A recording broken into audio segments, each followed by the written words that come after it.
Hi, Caleb with Brownells here, and in today's product spotlight, we're going to be taking a look at the M4E1 Pro lower receiver from Aero Precision. Alright, so this lower receiver kind of caught me by surprise.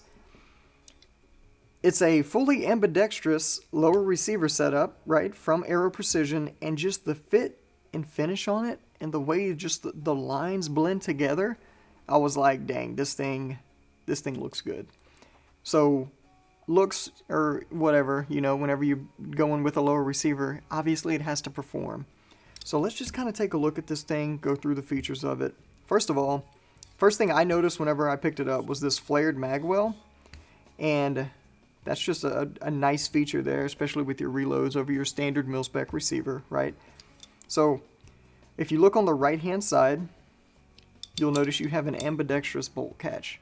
And I can't get this across on camera well, but it's extremely smooth. It's oftentimes I'll pick up like an ambidextrous lower receiver or something like that, and the actual ambi side of the controls take a lot of effort to actuate. This one does not. And the good thing about it is, on the right hand side, whenever you activate that ambi bolt catch, not the primary bolt catch, but the ambi one, it raises up the bolt catch. And the reason I say that, like, I like that, that's something you would think, like, don't they all do that? And the answer is no, they don't. Oftentimes, with some lower receivers that are ambidextrous, you'll notice that the ambi side of the bolt catch doesn't raise it up. It only pushes it down. But this one does both, so that's great. I like that feature. Alright, and then jumping over to the other side, obviously you still have your standard controls, but on the bottom here, you have the ambidextrous mag release. And again, it's nice and smooth. It takes a little bit more effort to use than the bolt catch because there's obviously a heavier spring there. But it's the same as the other side, so it's not anything crazy. There's no grit. Everything's nice and smooth. These controls, they look like they're full nitrided and polished, so they're interacting well with each other. And I really like what they did with the actual mag catch, how it follows the curve of that bump in the receiver. And let me actuate it so you can kind of see that there. It just looks nice. It's the small, for me it's the little things, right? It just looks nice. All right, everything is screwed into place, nothing's pinned, and you have a screw back here for your ambi bolt catch. You have the screw on the bottom for your ambi mag release. And then you have screw in the back for your standard bolt catch right here.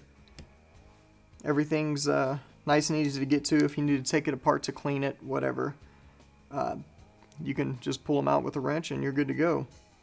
Alright, and of course the trigger guard, you have your trigger guard here. It is integral, it is billet, but it is a little bit larger than a standard mil-spec trigger guard, which is nice if you're shooting in the winter, wearing gloves, things like that, right?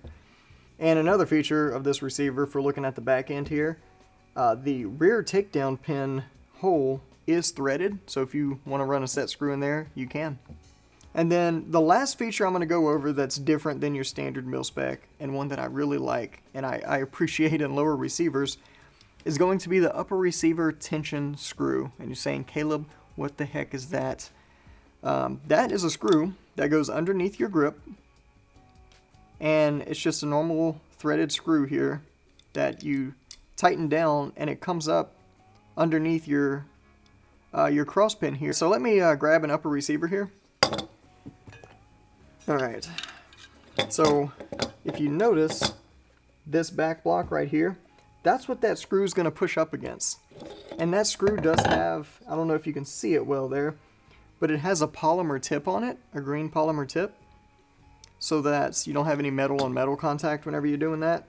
So essentially what you would do is put your upper on your lower, put your pins in, tighten that screw just till you feel it touch that, and that'll take all the wobble out of your upper and lower. It'll tension those together. So if you're doing like a precision AR build or something like that, for me that's an essential thing. I need that. And also, this is the Aero Precision Pro handguard. We did a video on that, but the style of the two blend nice together. This is an Aero upper receiver, but missed opportunity there, right? But they just blend well together. Their new Pro Series stuff, I'm personally really impressed with, and I'm going to be using the heck out of it, I can tell you that right now. So that is the M4E1 Pro lower receiver from Aero Precision. If you have any questions or comments, feel free to post them down below. And as always, if you need help with anything ever for any reason, feel free to give us a call on the tech line. We'll be happy to help you out. Thanks for joining us, and we'll see you next time.